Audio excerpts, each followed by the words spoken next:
Today is Tuesday, May 23rd, 2023. I'm Denny Hart, Treasurer of the Royal Asiatic Society of Renewal. Thank you for joining us. We welcome friends and members who are attending in person here in Seoul and joining us in the room. I express our sincere gratitude to the Asia Development Foundation for its continued financial support. We also thank both for partnering with us by the venue for our efforts. We encourage you to patronize the Justice Fund as well as launching more UK. Your patronage helps COPE continue to support our work. We're cordially reminded that lecture content does not necessarily reflect the opinions or positions of the Royal Asiatic Society. Tonight, we are joined by Robert Fouser, who holds a BA in Japanese language and literature, and an MA in linguistics from the University of Michigan, a PhD in American linguistics from Trinity College, Dublin. He studied Korean language at Seoul National Reading Campaign we lived in Japan from 1995 to 2008, working on foreign language education at Kyoto University, and developed the Korean language program at Hiroshima University. From 2008 to 2014, created a second foreign language at Seoul National University. He is currently an independent scholar based in Providence, Rhode Island. He is the author of 5 books in Korean, including Renewal for the spread of the foreign languages in 2018, and Relative Hanoks for English with Robert Fouser 2019.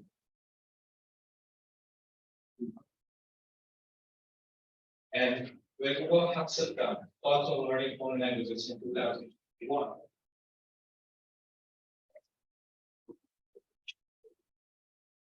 He is currently finishing a book on the history of historic preservation in cities around the world, which will be published in fall of 2023.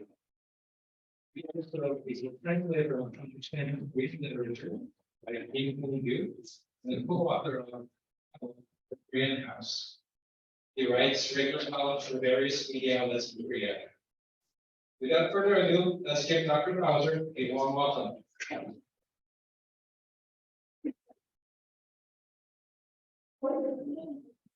Thank you for a very generous introduction. Thank you for a very kind introduction. And it's, I always like giving lectures at the RAF because you're the most difficult part, and also it's the most difficult crowd. It's not like a university, not an academic society where nobody knows anything about the sound we're talking about, and everybody listens like RAS, there are so many people who know so much in the audience that it produces a lot of discussion and questions. So after I encourage you to ask questions, we have a discussion. So that's one of the advantages of giving a lecture in RAS and for being open friends. Okay, to start, as it was in the introduction, I'm writing a book on the history of preservation around the world.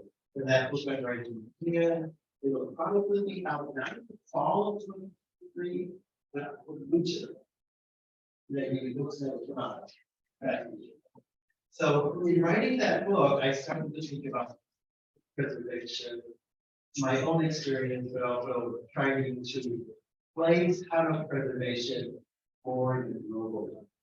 And that's where I got the idea for giving this lecture, because I was really looking about other countries' history, the idea around the world. So this is coming from my own experience of looking and my own experience in kind of preservation or that kind of history. More comes from preparation that I did to write the book.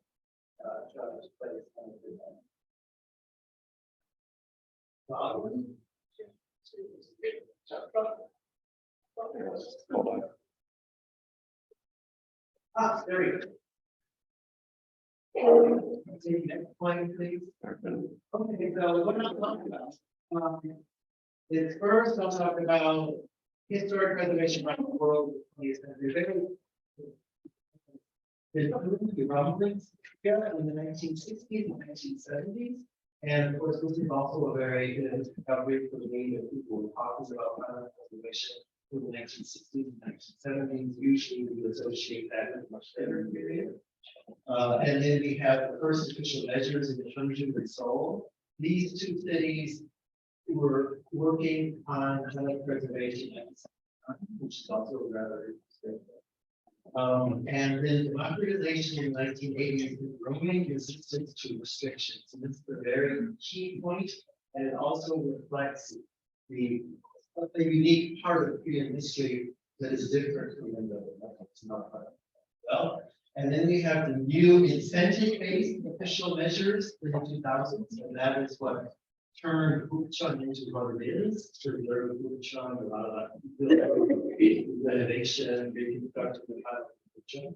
And that spread from Bukchon up to other places in Seoul, and then later to other cities as well. Can everybody hear me? And everything okay? But you want me to use the mic or use my voice? And is it okay? Yeah, that's okay. All right, good. Online people need it. Huh? The online people might need the mic. That's this, right? I was told not to move, which is I'm wild man, you know. If you can hear me, I guess everybody can hear in the back. Okay.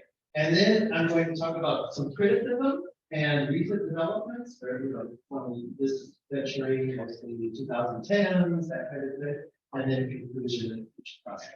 So next slide, please. Okay, so very quick thing about preservation from the 19th century to the 20th century. We have the 19th century were efforts to preserve important buildings. And this started in Europe. And a building is not a district. Again, that's a key point to remember. Buildings is not an area. And so the first thing you have the Shakespeare Birthplace Trust, 1847, the Mount Vernon Ladies Association, which preserved George Washington in 1858. And then we had late 19th century laws regarding national monuments and antiquities. And the sort of center for the battleground of this saving monuments and antiquities, the center of that was the UK, France, and Italy. And especially Italy, because Italy was uniting as a country, and Rome was a very contested place. So after the united government of Italy wanted to really crack down on the smuggling of antiquities. They wanted to turn Rome into preserve the antiquities that were Rome. So this was a big movement at the time. But again, only focused on places and buildings that were considered important. The UK, one of the interesting things is, of course, the UK was the first country, Britain was the first country that cited the Industrial Revolution. And Stonehenge was actually endangered in the 18th century. So that an attempt to save Stonehenge, that was wrapped up in this idea of saving national. So national monuments were the first things that we considered to be worthy preservation. Then you had another offshoot or related rejection of the Industrial Revolution paradigm was the arts and crafts movement. That also started in the UK and spread in the US, but was also an offshoot of that also developed in Japan. And this was a rejection of industrial products. Machine-made things were considered less valuable than things made by hand, and people wanted to preserve crafts, that kind of thing. And so, and that of course amplified locality. We have locality, crafts, handmade things, and this was going on at the same time as the preservation of monuments and things. So how does that relate to preservation? I'll get to that in a minute, but the big expansion of this idea of preserving old things, preserving antiquities, the big expansion of that idea came from buildings to areas. So that's a big jump, right? You have one very important church, for example, and or cathedral or some important building. And the surrounding area in the 19th century was not considered to be part of preserving.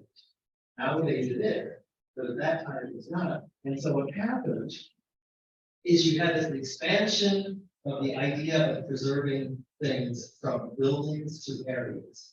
And one of the first examples of that is Williamsburg in the US. I've never been there, so everybody's been there. But that was, the city was half abandoned, a lot of empty buildings, and Rockefeller came in and bought a lot of buildings, and then they saved it and renovated the buildings and, made it into kind of a theme park. But that was one example. The more important examples are Charleston and New Orleans. I've been to Charleston, I haven't been to New Orleans, but Charleston was the first city really that I found in the world that had this idea of a historic district. So the idea of a historic district is that you declare an area of a city, declare that it has historical value, and then you restrict what people can do to that area. So South Carolina. That was the first. New Orleans followed very good. So the concept of that you can restrict building and activity in that area. Charleston is an interesting place. I think Jennifer, you're from South Carolina. No, you're relative. Portland, Oregon. Okay. I think maybe our vice president is from up there. Suzanne. Suzanne.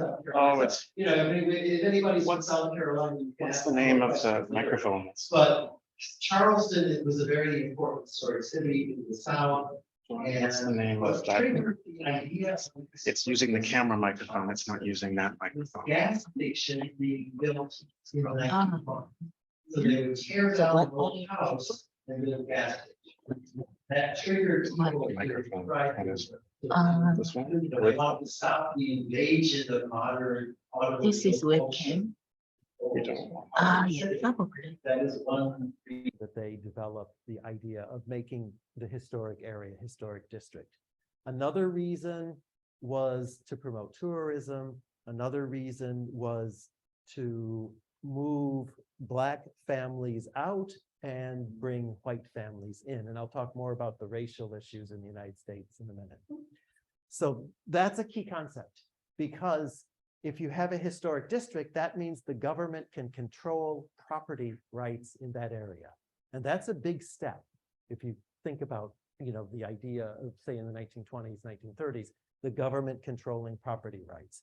Zoning, which is something all of you probably know about, that was only considered legal in the United States in the 1920s. Before that, there was no zoning. So this is a big jump. Next slide, please. And then from there, you had the Depression and the war, and not a lot happened. In Europe, another route for historic preservation of areas was the post-war reconstruction and development in Europe and Japan. Bologna, for example, is a very interesting city in Italy. Bologna, the automobile was a trigger for wanting to preserve Bologna, because in front of the main square, they turned that into a parking lot in the 1950s. And people were very upset about this, and they got tired of cars running around on the narrow streets. And so in the 1960s, they decided to preserve the central area of Bologna, Italy. And that is still the largest preservation district in Europe, Bologna, Italy. Kurashiki, Japan is an interesting case where a very wealthy private individual started to buy up buildings, houses, and preserve them. Because again, resistance to the change in industrialization that was going on in Japan at the time. And then you have Salzburg, and whenever I hear the word Salzburg, I can't help but think of The Sound of Music. I'm sorry. But Salzburg is an interesting case where it was this, very quiet Austrian city that you would expect The Sound of Music to be filmed in. But by the 1960s, you started to have some of the old buildings being torn down and parking lots coming in and things like that. So they very quickly wanted to stop that intrusion of more modern types of buildings. So that was related to the rise and recovery of the European economy after the Second World War. Then we have race and historic preservation in the US in the 1950s. And actually one of the worst places for this topic was Providence, Rhode Island, where I live. And one of the leading culprits was Brown University. Is anybody a graduate from Brown University? Sorry. Brown University, the area around Brown University had a lot of historic houses, and many of them had immigrants from Cape Verde. Immigrants from Cape Verde. Providence has a large Cape Verdean community, and there were a lot of immigrants from Cape Verde. Cape Verde is a country off the coast of Africa. Yeah, so they decided they wanted to clean up the area around the Brown University campus. So the idea was to renovate the houses and then sell them to wealthier white owners. And that is exactly what happened. And the area now is very expensive and very, it's kind of like a theme park. But getting people that Brown University didn't want near the campus, removing them and getting a new group of people that Brown University preferred, that was one of the main reasons for the historic preservation in Providence. So there's racial issues involved. I said that in the case of Charleston, in the case of New Orleans, many US cities, one of the main motivations for historic preservation was changing the people who live in a certain place. And that's easy to do if you make a district and say that this is preservation district and you can't do certain types of building in that area. From that was the 1950s. Then in the 1960s, another offshoot, and this was a more another offshoot came out, and this was the resistance to urban renewal. And urban renewal, if you know anything about the history of US cities, in the post-war period, urban renewal was basically tearing down old buildings and putting up apartment complexes. And many of them were public housing complexes. Chicago, St. Louis were some of the cities that really went into this big. And many of the public housing in Chicago have, the public housing complexes have since been destroyed. But this was the idea of clearing all the old stuff out, sort of like what Korea does with redevelopment. You clear out all the old things, and then you put in new buildings. And resistance to this started to rise in the 1950s. And two very important movements against urban renewal were in the French Quarter of New Orleans and then Greenwich Village. And this was resistance to building highways. And anybody from Detroit, Michigan? Anybody from Detroit? Yes, okay. We're Michiganders. Yeah, we know. So if you know anything about Detroit, you have this very big city in geographical terms, but it's cut up by highways. So, and the highway noise, of course, goes on both sides of the highway, and it goes quite a bit. So you have large sections of the city that were destroyed by making the highways. What they wanted to do in New Orleans is make an elevated highway right in front of the French Quarter, and people protested, and they finally stopped that project. At the same time, they were also Jane Jacobs, who is a very famous person in the history about cities, very famous author about cities. She led a campaign against building a highway in Greenwich Village. They wanted to build a highway right through Greenwich Village, across Manhattan, and she led the fight against doing so. And so the anti-highway stuff, again, which is also related to quite related to what was going on in Charleston, people not liking gas stations, what was going on in Italy. So the resistance or attempting to control the automobile, to reduce the influence of the automobile on areas was a leading motivation for preservation movements. in my hometown of Ann Arbor, I'm from Ann Arbor, Michigan. I have to say something about my hometown because I know more about it from a micro point of view. The spread of historic districts after the success of Greenwich Village and the example of some of the early historic districts, cities around the United States, large and small, wanted to make historic districts. And Ann Arbor, my hometown, made a historic district in 1972. And my mother was involved in this a little bit. And I remember my mother talking about it and my father kind of wondering like, why are you wasting your time? You know, that kind of thing. But my mother was involved and she knew some of the people involved in this project. And the idea was, well, other cities with large amounts of history and large historic districts, they're preserving their heritage. So smaller cities with less notable historic houses, but still important to the people who live there, it's spread around the country. So most American cities that are old have some sort of historic district. And what Ann Arbor did was, it's a very orthodox, they took a very orthodox approach. And for example, if you live in a house with original windows, you can't change the windows. If you live in a house with an original front door, you can't change the front door. So there were very, very strict regulations. Somehow that worked in Ann Arbor, but it was not all, and later there's, it's not always been the case. So Ann Arbor is an example of, the preservation spreading around the country. Then the problem, of course, is what we have is super gentrification in the 1990s. So Greenwich Village, when Jane Jacobs was there in the 1960s, was kind of a cool, sort of semi-hippie, sort of alternative. You didn't have to pay $50 for, you probably wouldn't be paying $50 for a hamburger or something. But by the 1990s, these areas that had been preserved started to gentrify, and the real estate in them became trophy real estate for rich people. So nowadays, Greenwich Village is one of the most expensive neighborhoods in New York. I remember years ago, I walked by and I was looking at a real estate agency, and there was nothing under $1 million, not even a studio. So you have this super gentrification, and that New York, of course, Brooklyn Heights is another example of that. And then we have Greenwich Village. But London and Paris, for example, really these areas, the sort of gentrified areas of London and Paris, aren't for the Parisians or the French or the British in London. It's for the international elite. So that's where you get, say, Bill Gates having, or the famous apartment is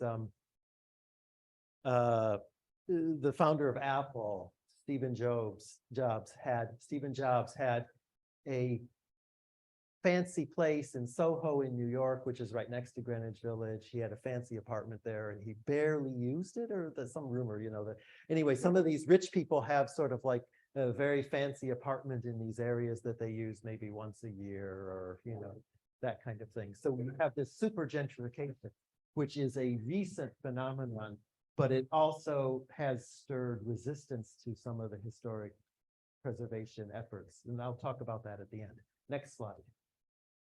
So then Korea, if you look at the US or Europe or Japan, other countries as well, you have a nationalistic impulse, the idea of preserving our culture. And I don't mean when I say, oh, our culture, I'm not being sarcastic about Uri Munwa or something like that. To the people in South Carolina, our culture is Southern culture. It's the Confederacy, okay? So, our heritage, our Southern heritage, that was a big motivation in preservation in South Carolina. Around the world, you find this idea of people wanting to preserve our culture. It's kind of a natural thing, but it's a very nationalistic impulse. And then from the 1960s, you have an urban ecological impulse. And that is looking at an area where, this neighborhood or Bukchon or whatever neighborhood in Ann Arbor, I don't care where it is, you're looking at it as an organic built environment. You're looking at the cityscape almost like you're looking at the environment. And so you want to preserve that integrity of the area. And this is one of the impulses that was very driving in the 1960s, because that was also the same time that you had environmental movements, which were also, you know, a reaction to industrialization and urbanization and growth and that kind of thing. And then, of course, then there's capital-induced change. A lot of left-leaning people don't like capital. I'm sure that shocks all of you. Left-leaning people don't like money. At least they don't tell you that they like money. So you have this resistance to, say, a rich developer building a new building that stirs resistance from people with a progressive, you know, political background. They prefer a local cafe versus a Starbucks. A Starbucks would be the sign of outside capital invading the area. So you do have this sort of progressive impulse, and then you have this. But I think we can debate this. Both impulses are essentially conservative, because conservative means what? Conservative means wanting to keep things as they are. It's a resistance to change. So even if you have a politically progressive point of view, if you want to preserve an area, that is in a sense a conservative approach. And that is an interesting problem that I'll get to later. But it's essentially both perspectives are, from my position, conservative. A radically progressive position would be trying to do something completely new. And that's what architects like to do, you know. So you have, it's an interesting contrast here. Next slide, please. Okay, so to Korea, which is, and this is interesting, when I started preparing for this, you have quite some interesting periods here, but the rapid industrialization and urbanization in Korea is a very, very interesting topic, because the speed was much faster than, say, the UK or the United States, but where other countries, the pace, the speed of urbanization and industrialization was extremely fast. And that meant that you were having pressure, because Hanoks are actually, from a land use point of view, not a very efficient, how many houses are there in Manhattan? There are no single family houses for sale in Manhattan, not a one. So if you go on a real estate site and you look for a single family house in Manhattan, you will not find one. You have to go outside Manhattan. So from a certain point of view, if you have a lot of people moving to a city, you want to go up. You don't, one single story Hanoks are a problem from that perspective. And I'm not saying that's my personal opinion. I'm just saying, from a dry, objective point of view, you have a large city with people pouring in, maybe a 3-floor building or a 5-floor building, that's going to fit 5 families, where a Hanok might fit 5 families, but everybody is extremely crowded into tiny little rooms. So this pressure is what hit Korea in the 1960s and 70s. The pressure, the urbanization, just the increase in the population of the cities. And then you have a nationalistic impulse that was driven by Park Chung-hee, who he wanted to preserve Korean national heritage. Jeonju was a big place where he put a lot of effort in preserving Bulguksa. There's all kinds, you can talk to people will say he didn't do, Bulguksa isn't preserved well. There's all kinds of debate about that. I don't want to go into that because I don't know the details. But Park Chung-hee was interested in preserving Jeonju. He was also interested in preserving the wall around Seoul. So many of if you take a walk around the wall around Seoul, a lot of the building, original reconstruction was done during the Park Chung-hee era, maybe 1975, 1976, around there. And then Suwon, the wall around Suwon, which is now a UNESCO World Heritage Site, a lot of that was preserved or rebuilt during Park Chung-hee's time. So Park Chung-hee was interested in promoting Korean identity through preservation of national heritage. And then you have another thing that happened in the 70s, which is when Park Chung-hee was doing this. is the development of Gangnam in the 1970s, and the movement of elite high schools changed Bukchon very quickly.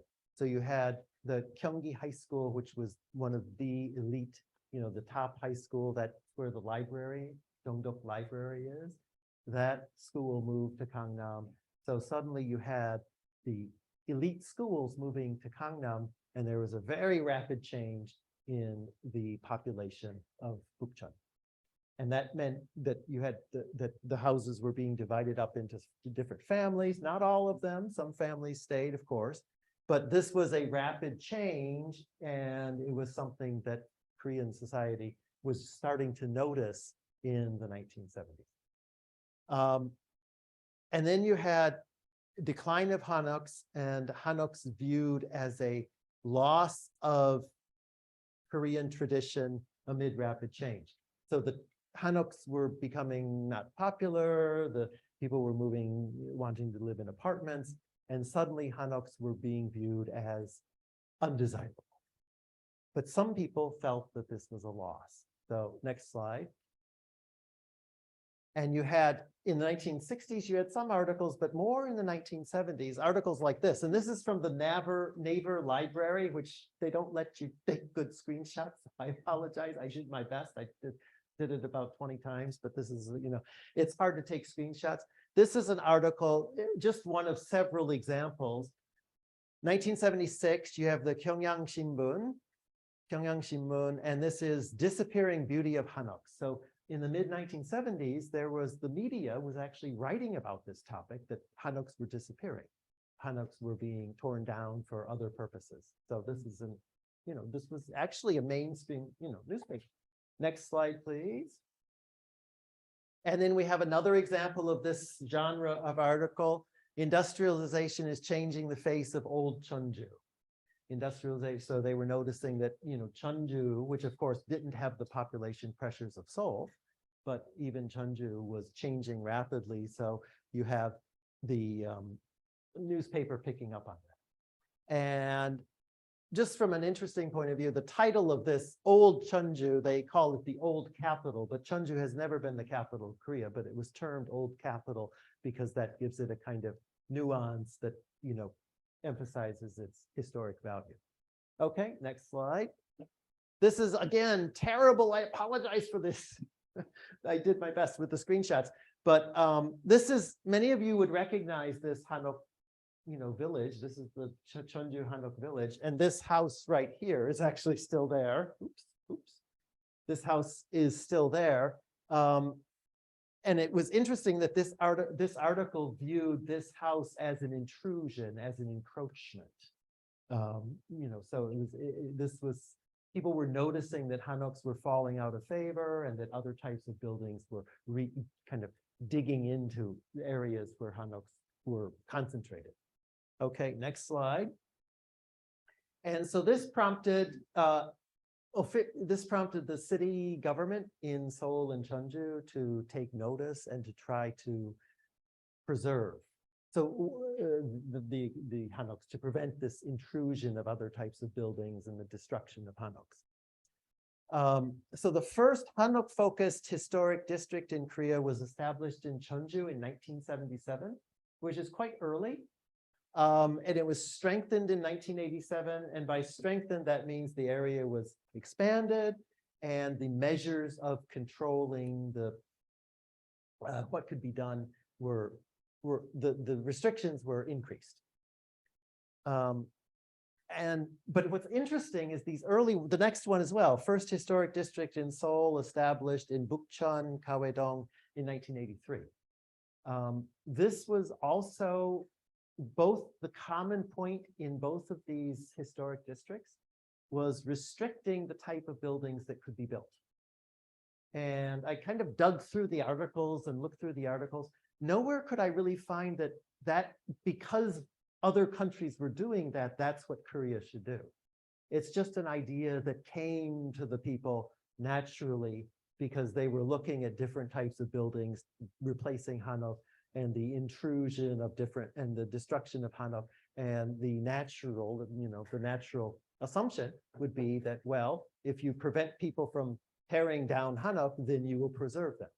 And so what they did, the biggest restriction, and if you think of real estate in Korea nowadays, the biggest restriction was controlling the height.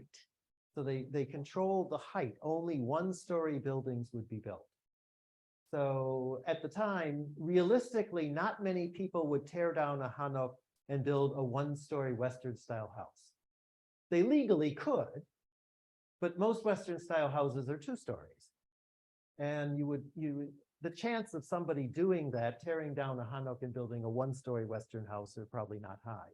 So this was a de facto way of controlling controlling the type of buildings that could be built. Height limit is a key point, because if you can control the height limit, then you're saying that basically we only want a Hanok in this place. Next slide. And this is an article from obviously before the historic district was made. Seoul, Hanoks designated as historic folk landscape. And this is an article from the Chosun Ilbo, interviews with a lot of famous people, including Kim Sugun. He had a little quote from him in there. But it's basically in 1976, when the city declared the Bukchon area, Kawaedong, as a folk landscape, it wasn't saying you couldn't build. The first step was to declare it as valuable, not to just say, oh, we're going to put very heavy restrictions. The first step is to declare that this is something of value. And then from there, they took it to the next level, which is making a historic district in 1983. So the roots of preserving Bukchon actually go back to the 1970s. So it's a little bit earlier than a lot of us think, or certainly me, before I started to prepare this, full confession. I thought 1980s was when things began, but it's actually quite earlier. So this is an interesting thing, where you're saying this district, this region, this has historical value. And because it has historical value, we believe that we have the right to control what people do with their property. So that's the key point. And that's not a Korean idea. That's South Carolina, Charleston, South Carolina, Bukchon, Ann Arbor, wherever. That's the key idea, is that there's some value there that needs to be preserved. Okay, next slide. But, well, what happened? Okay, democratization in the 1980s. And you have democratization in 1989. It was bubbling before, but 1987, sorry. Democracy movements were bubbling for a very, very long time. But the achievement of democratization didn't happen until 1987. So average residents really didn't feel that they had the freedom or the liberty to speak up until around 1987. The same thing with some labor movements and all kinds of other social movements. It was really 1987, 1988, around the Olympics, that people started to have the courage to, sort of assert their rights as citizens. And residents and homeowners, and remember those are 2 different words, right? Residents are people who live there. Homeowners are people who own the house. They're not always the same people. And Korea has the Jeonse system. So you can have somebody living in a house, for a very long time, and they're living with, Jeonse. So these 2 are but the residents may own their homes, but homeowners are the people who own the houses. They're not always the same people. But the owners of the houses, they began to push for their rights as their property rights. In other words, the homeowners didn't like the restrictions. And when I lived in Kaedong, it was interesting because I knew many of the older residents, and some of them, you would have the typical thing. Some of my neighbors, they would say they love the neighborhood, they love their house, but they don't like the restrictions. They think that they should have the right to do what they want with their house. So you have a lot of people I knew when I lived in Kaedong had a double, they like the neighborhood, they like living in a Hanok, but they also feel they should have the right to change it, to do something else, because it's their property. So this was the idea of maximizing economic benefits from your property. That started to really push a lot of residents to want to reduce the restrictions on Hanok. And what they did then, of course, if you have democracy, then in theory, the politicians are responsive to what the people want. And in Korea, actually, they were. You have, Bukchon Kawaedong, height limit raised from 1 floor to 10 meters in 1991. So that would allow maybe a 2-story building. Then it was raised to 16 meters, which can give you, 10 meters might get you 3, depending on how you build the house. And then it was raised to 16 meters or 5 floors in 1994. So nowadays, if you walk around Kawaedong or parts of Bukchon and you see a Western style sort of 4 or 5-story building sitting in the middle of Hanok, and all those buildings would date from this time. So they did reduce the restrictions, and that did cause some damage, depending how you view it, but that did cause damage to the cityscape. Jeonju was the same thing. You had the residents and homeowner complaints led to lifting restrictions in 1998. And then there was a fear of demolition, and the city put them back in 1999. So they were only lifted for 1 year in Jeonju. So this is an interesting, both cities experienced the same 1990s period where they liberalized the control over Hanok, and that was in response to complaints from the residents who were emboldened by the democratization in the 1980s. So the government was doing its job. I mean, they were responding to the needs of the citizens. Some people will say, well, the citizens, why are they greedy? Well, right. How are they greedy? Or are they simply, just people who maybe want to leave something for their children, or, it's their money, right? Who is to decide who's greedy or not with their money? Money is, in theory, should be your private business. So this is a problem, how to view this activity. I think it's totally natural given the context of how things work in Korea. The next slide. And this is a comment from Kim Sugun.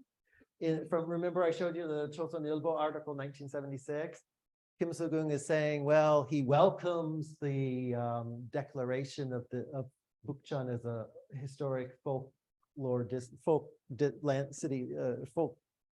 district, but he worries about the economic damage that people in that area will experience. And at that time, the property values in Bukchon were going down.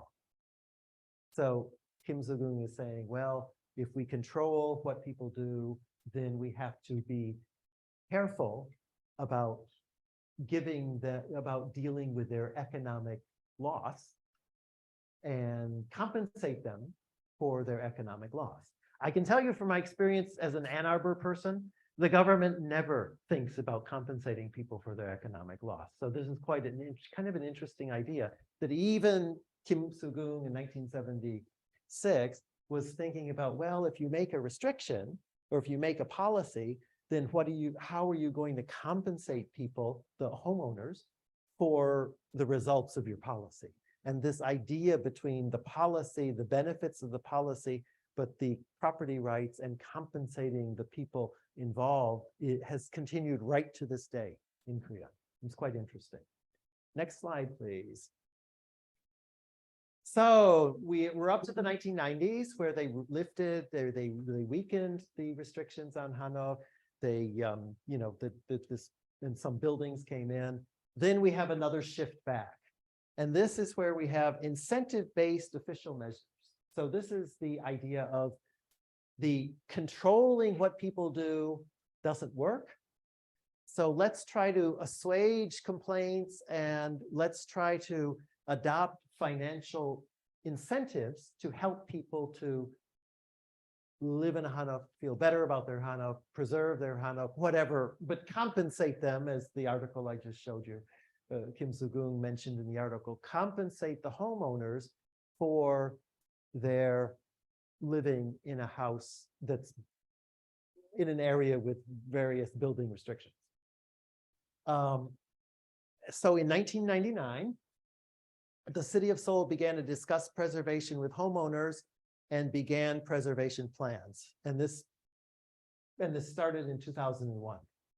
And I first remember when I came to Korea in 2003, I remember seeing a few signs in Bukchon where, construction was starting, renovating Hanok and that kind of thing. 2003, at that time I lived in Japan. I kind of didn't know what was going on, but I remember, and I actually took a few pictures of, Bukchon at the time, and they were just starting to renovate Hanok at this time. And that was because of the policy that the city adopted. Jeonju at the same time, they adopted incentives in 2002, and they designated the Hanok area as a traditional cultural district in 2003. So then that's when the money started to be invested in the area. And again, the Jeonju Hanoks started to receive a lot of investments in the early 2000s. So both cities had Hanok construction going on. And at first I've heard from Hanok owners at this time, it was hard to find people to do work because Hanoks hadn't been built for so many years that it was sometimes hard to get people to do work. So Hanok schools for carpenters started up, and you had a kind of revival of traditional crafts because there'd been a generational gap. So this was a big policy, supporting the renovation of Hanoks, that kind of thing. And then as part of the preparation for incentives, Seoul and Jeonju sponsored extensive surveys of Hanoks, and these wonderful surveys have been left to us about the state of the different condition of the houses, the location, and very, very detailed surveys. They're quite interesting to read. And books on Hanok started to appear.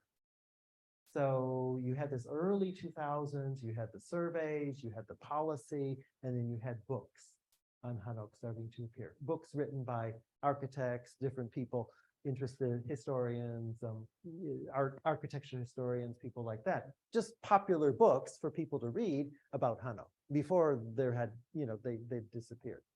Next slide, please. And then the money part is interesting. These numbers are old numbers, and I only chose them because they're about from the same year. I think it's 1억 8천만 won now. So, you add another, they're much larger numbers now, but I wanted to compare at the time when this construction was started. I didn't want to talk about the current policy. So Seoul policy gave the greatest amount of financial support, and this is a key point, the greatest amount of financial support for new Hanok construction to replace non-Hanok buildings. So if you have, say, an old sort of concrete 3-story building in Bukchon, say, and you wanted to replace it with a Hanok, that was considered the most valuable activity from the point of view of the city of Seoul. So that was and then the next greatest amount was new Hanok construction and gut renovations. Gut renovations means sort of taking everything out and leaving the structure and then rebuilding. Smaller renovations and sort of touching up your house or smaller renovations, less money. So this is where you had, at this time in the early 2000s, the preference was for bigger construction, not smaller, which is different from what was going on in a lot of European and in North America, where the government didn't give anybody any money.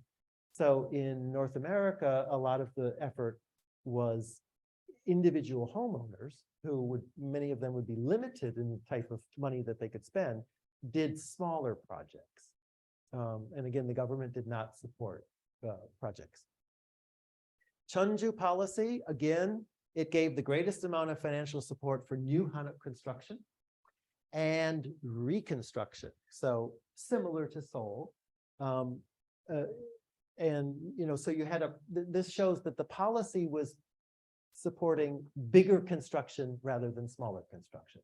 And later this became a point of criticism. And I'll talk about that in a minute. Okay, next slide. Oh, what, back again, sorry, there's one little, yeah, okay. Now, very key point, incentives required, and required is sort of, I should have put that in inverted commas. Incentives required that architectural guidelines be followed. They don't have to.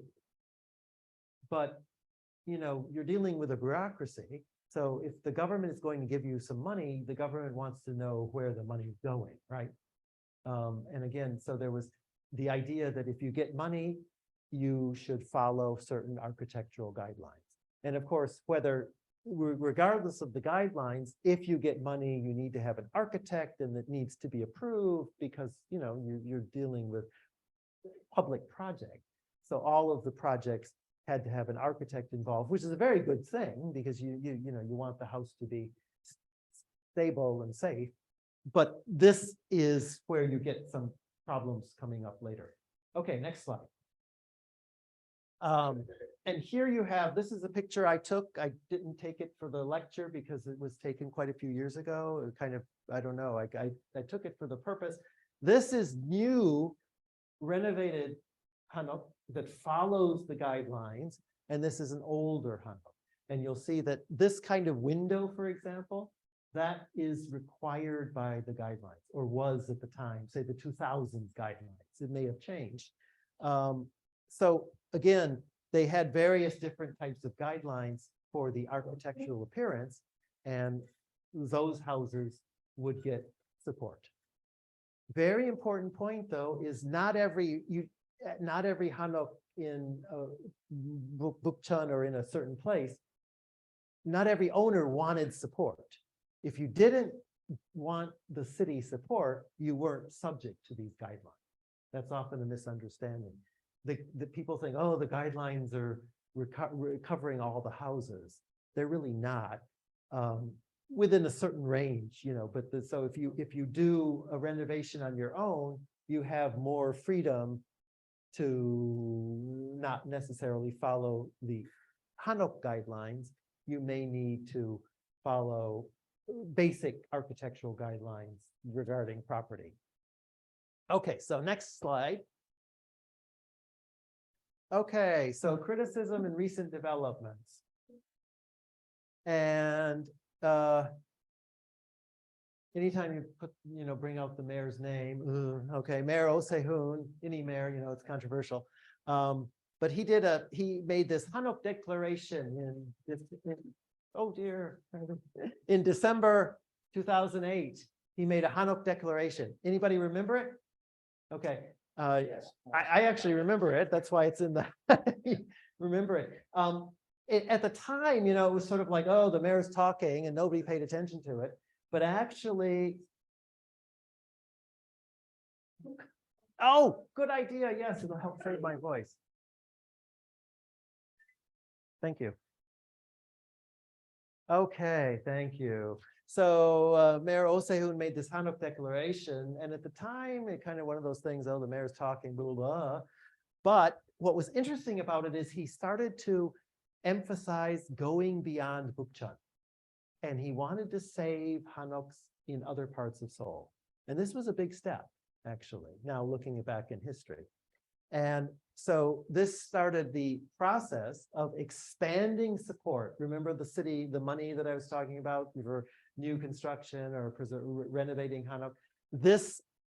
It expanded to Seocheon in 2011, and then it expanded to other areas of Seoul in 2016.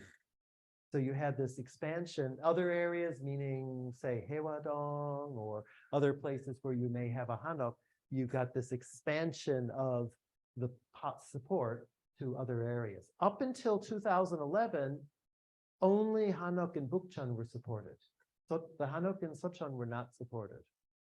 Okay, certainly not Haewadong or other places in Seoul that have them. So this was a big move, actually.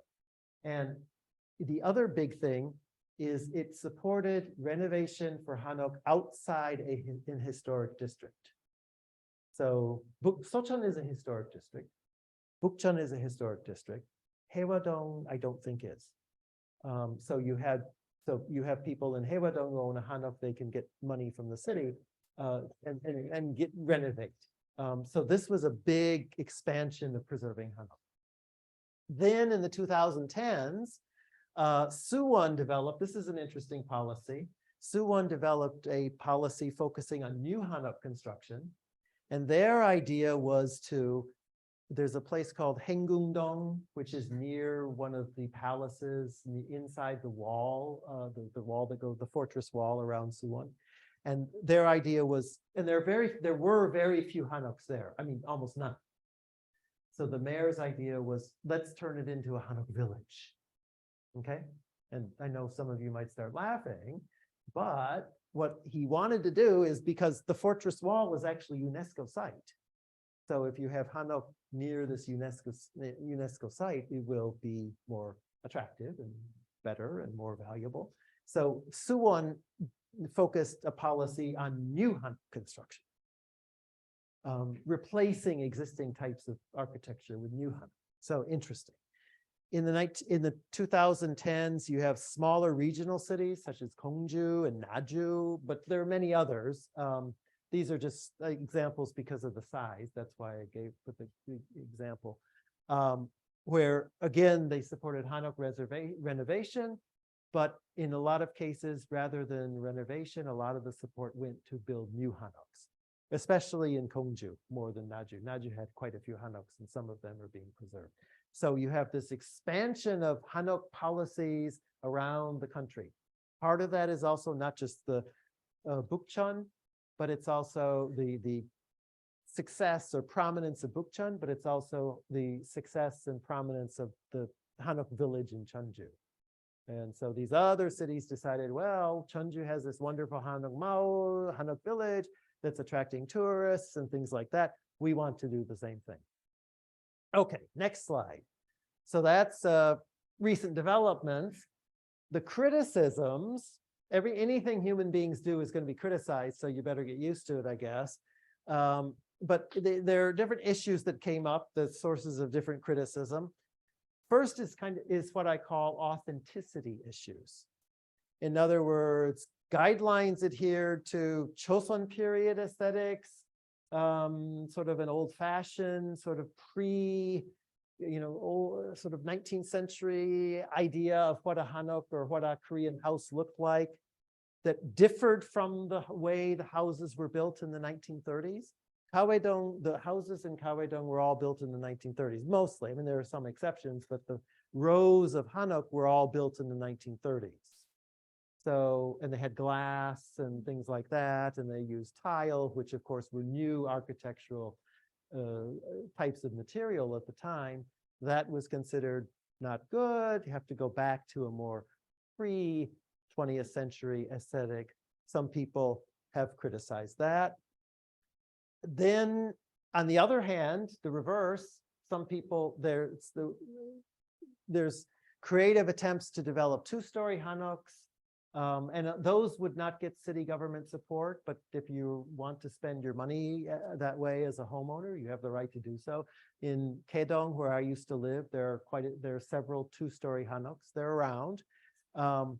So the two-story Hanoks have been criticized as kitsch or ugly or not really Hanoks, whatever, there's a lot of criticism about the two-story Hanoks. And then there are some Hanoks with basements. And of course, if you think about it, one of the problems with Hanok is they're only one story. So if you're, wanting to have more space, digging down is always another option rather than going up. But some people criticize that these new style Hanoks are kitschy or they're not really Hanoks, and you have all kinds of, those kind of criticisms being put on what has happened. The next issue is perhaps it's a related issue, not related, but it's a more serious issue for the neighborhoods. This is the neighborhood sustainability issue. And this is the one where you have success in creating a historicized cityscape, say the success of Bukchon or the success of the Jeonju Hanok Village. That's creating all this commercial development. And you have, say, even around 2007, 2008, a lot of people, real people, actually lived in the Jeonju Hanok Village. there were no guest houses. I mean, real people actually lived there. And then around 2010, sweeping into the 2010s, the whole thing became commercialized, guest houses.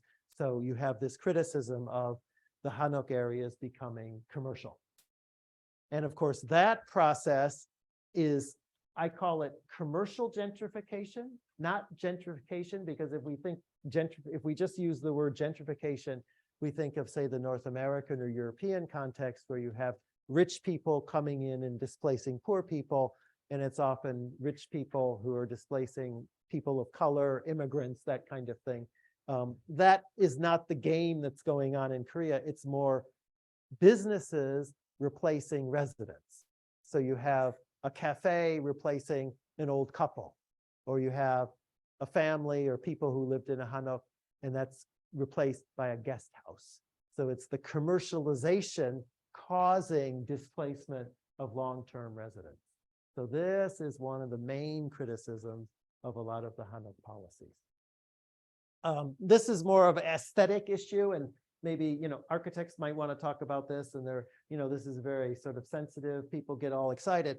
This issue is perhaps more affects more people, because obviously if the neighborhood suddenly becomes all commercial and residents don't live there anymore, that's a completely different neighborhood. Okay, next slide. So conclusion and future prospects. Okay, so Hanok preservation in Korea combines the nationalistic impulse. It's quite interesting, actually. That there's a nationalistic impulse preserving Korean culture, plus the urban ecological impulse. And that is this sense of loss, particularly in the 1960s and 1970s, this sense of loss that people felt because of the industrialization and urbanization and rapid change. So there's this sense of loss that was driving this in Korea as well. They're kind of combined. Whereas in some situations overseas, in North America, Europe, one is more dominant than the other. In Korea, they both kind of flowed together to create this desire to preserve the Hanok areas. And if we look at the different periods, 1960s to 1980s, there's the loss of the familiar built environment. And by that, I mean, Kim Sugun, right, the architect who was quoted in that article, he grew up in a Hanok. If you talk to Koreans who are 80s and 90s, older Koreans, a lot of them lived in Hanok. So they were talking about something they knew, their own history, something that they had lived in, that they had experienced. Whereas younger generations who haven't lived in Hanok, they don't know. It's the loss, the feeling of loss is different because it's not something they're familiar with. So that is something that is interesting if you look at what people were talking about in the 60s, 70s, and early 80s. They were talking about a type of house that they lived in, that they knew. Whereas later, 1980s to 2010s, it was more of a loss of Korean heritage. It wasn't a loss of a familiar type of house that you lived in. It was more of a loss of Korean heritage, or wanted to preserve Korean heritage, less personal experience. And that's a very interesting sort of change that happened. And residents, homeowners want to maximize economic benefits. This is the old problem. And if you look at any political questions, what do you do? How, as a policy, do you balance private interest versus public purpose? Private interest is your own private, your own personal profit, your own personal interest. It doesn't have to be profit, but what you want to do as a person versus what is good for society. So this balance is something that is not just not just an issue in Korea, it's an issue anywhere in dealing with preservation. Why? Because preservation implies some limitation on property rights. Okay, next slide. So looking forward, kind of how do you look forward? Generational change is also very fast. I've alluded to that with the generation that lived in Hanoks moving to a generation that had not. And nowadays, I remember when I was a professor at Seoul National University, I said to my students, they were fourth year students, very small class, let's have a final, Junggang, a final class party at my house. I live in Bukchon. You guys can come and look at my house, and then we'll go out to eat. And one student just looked at me and he said, oh, people really live there? And I said, yeah, actually I do. And, the student was he didn't believe me. He was surprised that, my Hanok actually had a computer where I worked and a desk, and, it was interesting. So you have a generational difference, right? But as far as the attitudes towards preservation, we have the generation, say Kim Sugun and the people who are much older now, that was a lived experience. They lived in Hanok. It was something that they grew up with, they knew. The 386 generation, which is, say, my age, they're now older, say people in their 50s, 60s, late 40s, that generation, they were influenced by the idea of preserving our culture, Korean culture. I call them the our culture generation. 1970s, there was this 우리 것 찾기 운동, sort of preserving Korean culture. 1980s, very nationalistic interest, the students took an interest in traditional arts and that kind of thing. So this generation looks at Hanok more in terms of the lens of Korean culture. And I get it all the time. If I say I lived in a Hanok to somebody from that generation, it's wow, oh, you helped preserve Korean culture, I didn't, but anyway, it's that lens. Then the next generation, say 30s and 20s, that I call the lifestyle generation. And this generation is completely different in terms of their interest in Hanok isn't about meta issues like Korean culture, this and that. Their interest is, does the Italian restaurant in a Hanok serve good pasta? Okay, so they're into lifestyle thing.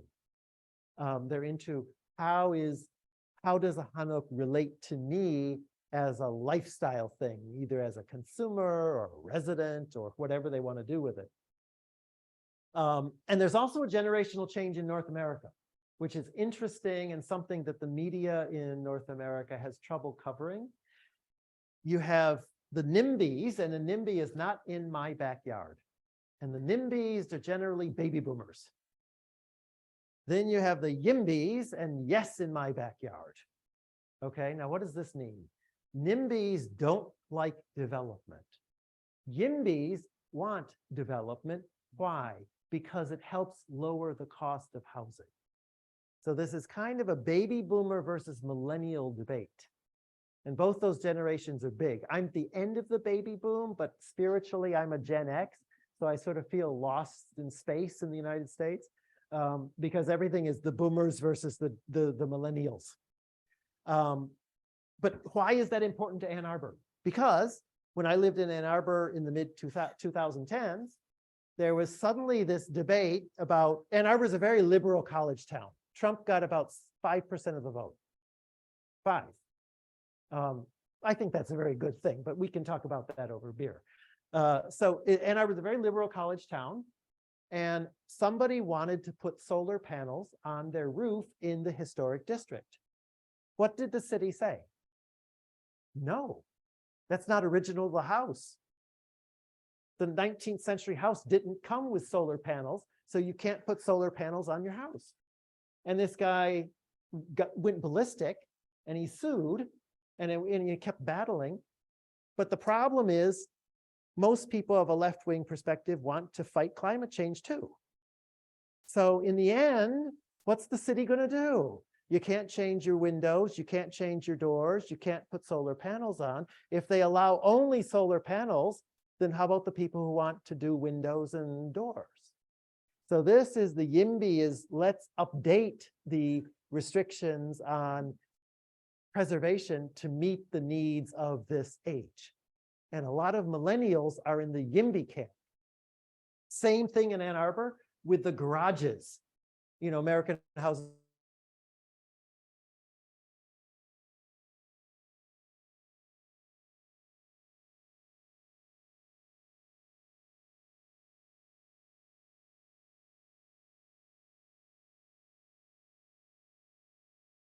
that will reduce the pressure on rental housing. Supply and demand, a very good economic idea. The NIMBYs kept saying, no, you can't do that because it will increase the density in the neighborhood. That's a bad thing. But the YIMBYs, they want the density to increase because that means more people are having access to housing. So in the United States as well, there's a generational, difference going on about how to approach preservation. Then here, the next line there, 1980s restrictions, to 2000s, you have incentives. So in Korea, you have restrictions first, which were very unpopular. The democratization, they didn't survive the democratization. Then you had incentives. 2010s, what did you have? You have Ikseondong. I love Ikseondong. Why do I love Ikseondong? Because it didn't get any government money. I mean, I don't love it. We could talk about that, later, but I love that Ikseondong is a naturally preserved Hanok area, not by government money. They at least preserve the Hanok until, at least up to this point. I don't know what's going to happen in the future. But Ikseondong is a reflection of that lifestyle generation. And so the big question then is, what is the lifestyle generation going to do in the future? How are they going to define private interest and public purpose? And that question I can't answer. That's what we need to look at in the future, but it's an interesting question. So next slide, please. And I'll just end with this. This is an article I wrote for the Asia Wall Street Journal. And when I wrote it, it was a great fun article to write. But of course, after I wrote it, I got criticized. That's okay. It happens all the time. But this is a creative Hanok. This young couple, they turned the front part into a shop and they lived in the back part. This was in Sochon, and they spent their own money on it. And you can tell they didn't do a lot of flashy stuff. There was a lot of money saved. And they ran this little shop, and it was kind of this wonderful story. That's why I wrote an article about it. I like wonderful stories. But Jennifer, what happened? There you go. Okay, so it did not survive the idea of lifestyle as something that is a reliable thing to preserve this Hanok, to keep this Hanok. It didn't make it. But the future question is, how many will this become the norm, or how is that going to shake out in the future? And I don't know the circumstances behind it, but it's kind of we're sort of at this interesting balancing period where it could go either way. Okay, so thank you very much. Next slide. Just right before we end, this is a Hanok I lived in in 1988 in Haewadong. I saw the Olympic opening ceremonies in this Hanok, so I just wanted to use it as the last slide to say thank you for your attention, and I look forward to discussion. Thank you.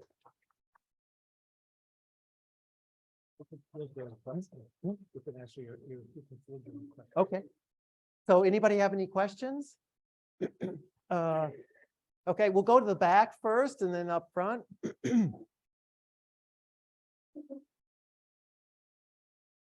So just previous slide showed a couple of people tried to do something interesting, Yes. and then they saw that eventually got. Right. Is there any use in kind of a movement towards kind of set of policies that would protect all Hanok? That doesn't allow that kind of thing to happen too much? I do not. In other words, that again is the property rights issue.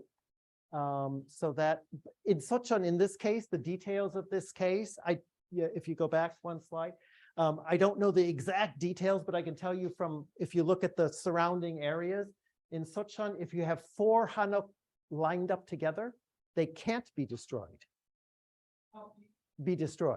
It's 4 together. This is only 1 or 2. I think there's another one at the back, one behind the back. So it's not enough to justify in the eyes of the city, not our opinion, but it's not enough to justify that as a Hanok area. Like Sochon has mini Hanok areas and it's 4 Hanok together. So will the city strengthen that? I suspect not. But another thing that I didn't have time to add because I was, worried about the time, this kind of example may not be easy in Seoul, but it might be happening more outside Seoul where the pressure on real estate is less. So if, for example, you have like what is going on in Japan, where you have a declining population, and then you have a declining price of housing, then the economic incentive to tear something down and build a building is less. So the outside Seoul areas might be where the future of Hanok is. Yeah.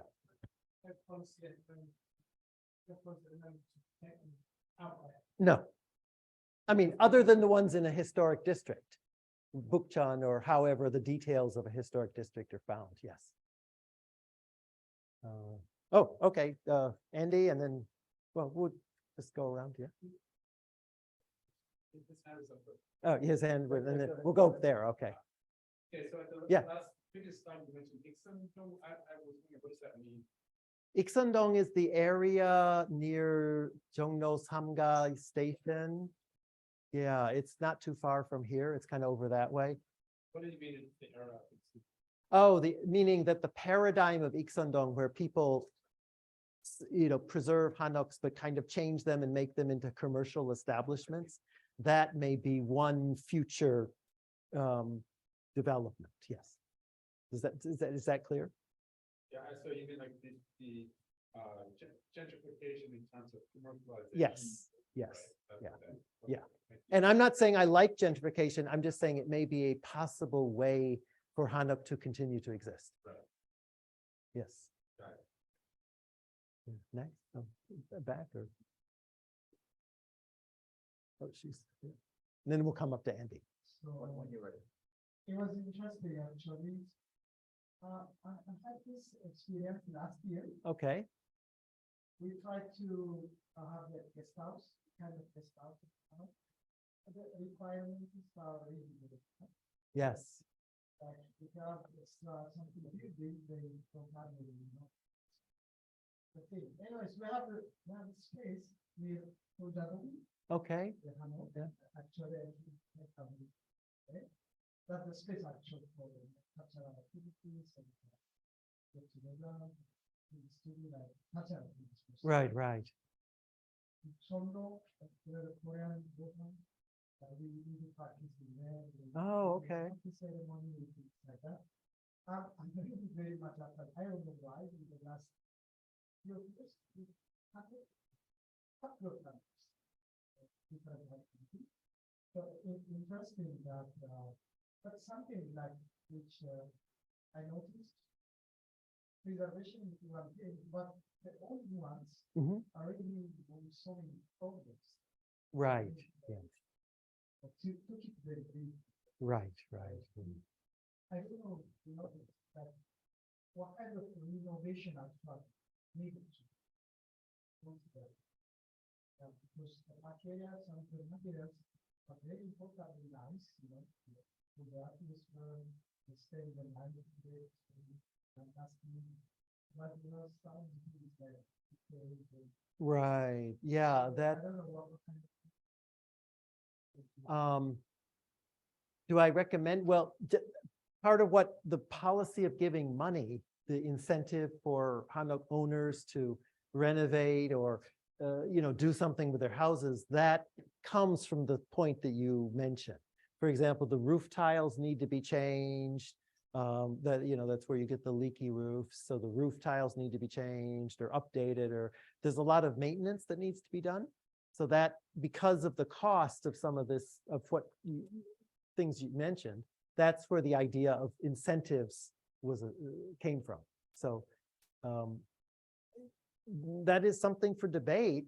The problem with incentives is the Korean government has spent a lot of money, and will the Korean government have that money to spend in the future? That's kind of an interesting question, because if you look at neighboring Japan, the national debt of Japan is 240 times its GDP. The national debt of the United States is 110. So Korea's 45 or 50, you know, but in 10 years, if the debt of Korea becomes 100, if, you know, the Korean government might run out of money to spend on this stuff. So it's a problem. Yeah. So then that would mean that owners would have to take over that responsibility. So it's hard. Yeah. Okay. Yeah, just in Europe, we have the Carcassonne issue, which is, you know, Carcassonne, this beautifully restored medieval fortress town, which the tourism board loves, and historians and architects say it's absolute bollocks, complete Right. bullshit. Yep. Does that, we have that sort of issue of tourism versus authenticity or commercialization versus authenticity here? I mean, in bookchain, for example, Yeah. authenticity has gone out of limits, as far as I can tell. Right. So if you go around the region, is there one major city that's been well preserved? I'm tempted to say Hanoi, and ironically, that's all colonial. And it's not Vietnamese. Right. Is there a single building in East Asia, you would say, a single city, major city that is well preserved? Yeah, great question. I would say, and this is part of what I wrote I'm writing on the book that I'm working on. Parts of Kyoto are very well preserved. And why are parts of Kyoto very well preserved? It's because of the density of religious structures, the temples, combined with at the end of the, you know, during the Meiji period, early Meiji period, the mountain areas around Kyoto were turned into, the government took ownership of the land. So you have the density of temples in certain parts of Kyoto, plus the government taking ownership of the mountains around the city, meaning that it couldn't expand. So the center of Kyoto, the commercial part, is kind of a disaster. Anybody from Kyoto, you might disagree, sorry, but it's kind of a disaster. But the areas with a lot of temples are quite well preserved simply because of their religious importance to the people who live there for generations. And in the case of the Buddhist temples in Kyoto, that's related to the role of a Buddhist temple as taking care of family graves. So Buddhist temples don't disappear easily because they are where people are buried and there's family heritage connected. So Kyoto's an interesting example. Nara, which is also in Japan. Nara is more of a Meiji period historic sort of theme park. It was developed in the Meiji period. It's very well preserved, but it's also very artificial. So as an urban cityscape, Kyoto, parts of Kyoto are quite well preserved. Yeah. Oh, another question? Maybe you, and then we'll go to the back. Speak up. I can hear you, sure, yeah. Oh, we're running out of time? Okay, real quick, yeah?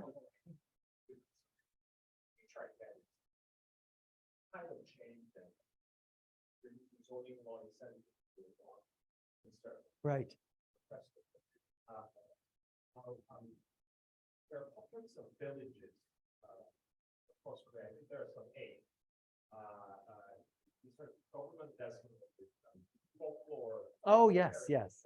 Yeah. It's a very well conserved village. Right. Government pays for upkeep. Right. But the problem is with the low-sliding birth rate. I visit those villages. Oh, okay. Population, bonus of the age, more empty houses, well preserved, but still the village is occupied. So the problem there is this thing. It's not really against the tide to breathe the life. Right, right.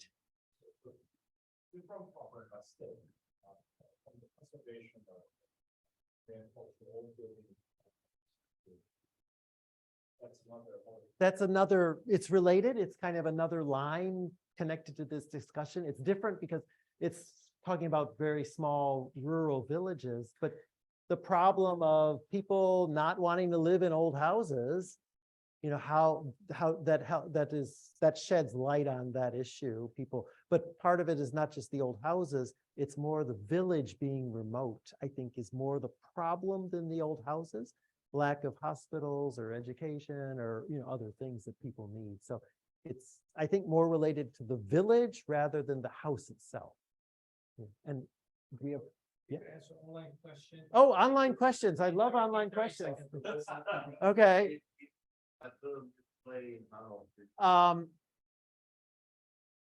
Okay. Peter Bartholomew was a wonderful person, and I call him my Kyungnim. He was very helpful in bringing attention to some of the, taking a critical eye towards Hanok, but not just taking that critical stance, but speaking up publicly about it. So Peter had a very important role to play. Thank you. And then ran out of time, but I wonder, okay, info on Hanok outside Korea in recent times. I love this topic. And I've asked many Japanese people in architecture and things like that, are there any Hanoks in Japan? And I get rolling eyes, no, like nobody knows. So that's an interesting question. I can't answer it because I don't know. And then why Iksan-dong people thought old houses should preserve, unlike Jeonju, by themselves, not by government. Complicated. Iksan-dong for many years was going to be redeveloped. So Iksan-dong went a little bit far in the stage of going down the road of redevelopment. So the government was actually afraid of turning it into a historic district because that would put it in conflict with the people who wanted to redevelop it. So, and in that process, it started to become a hot place without the input of the city. And as the property values rose, a lot of the people who owned the houses gave up the idea of redevelopment. So Iksan-dong is a special case, but a very important case. UNESCO threatened over building tall buildings. In near Jeonju. Yeah. Yeah, right. We can take the questions over here. I'm running out of time. Please. Okay. Thank you again for joining us tonight. Oh, thank you.